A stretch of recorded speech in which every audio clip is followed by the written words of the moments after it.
आता बघूया टॉप 9 मोठ्या बातम्या। मुख्यमंत्री फडणवीस आणि आदित्य ठाकरे 3 तास एकाच हॉटेलमध्ये, सूत्रांची माहिती तर दोघेही वेगवेगळ्या कार्यक्रमासाठी हॉटेलमध्ये गेले होते। भाजप सूत्रांची माहिती, मित्रांसोबत डिनर प्लॅन होता म्हणूनच हॉटेलला आलो। फडणवीसांसोबतच्या भेटीच्या प्रश्नावर आदित्य ठाकरेंचं स्पष्टीकरण, मात्र एक व्यक्ती बातम्या बघून गावी जाईल, आदित्य ठाकरेंचा एकनाथ शिंदेंना टोला।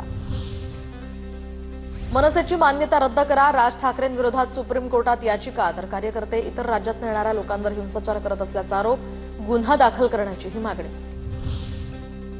न्याय मिळत नाही तोवर लढा देत राहणार, रुग्णालयामध्ये उपचार घेताना माझ्या विरोधात गुन्हा दाखल केला, महिन्याभरात आरोपीला अटक करा, महादेव मुंडे हत्या प्रकरणावरून ज्ञानेश्वरी मुंडेंची मागणी।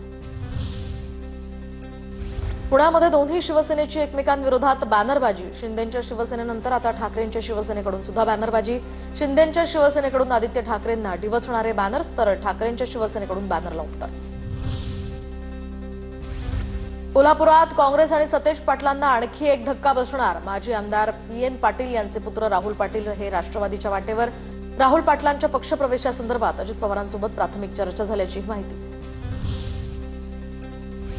दिल्लीतील JNU विद्यापीठामध्ये मराठी भाषा अध्यासन केंद्र सुरू होणार, तर मुख्यमंत्री फडणवीसांच्या हस्ते 24 जुलै रोजी उद्घाटन। शिवरायांचा हिंदवी स्वराज्य, अखंड भारताचा कालावधी शिकवला जाणार। संसदेच्या पावसाळी अधिवेशनाला उद्यापासून सुरुवात, तर अधिवेशनाच्या आधी सर्वपक्षीय बैठकीचं आयोजन। आज सकाळी 11 वाजता बैठक होणार। विमान अपघात, ऑपरेशन सिंदूर या सगळ्या मुद्द्यांवर चर्चा होण्याची शक्यता।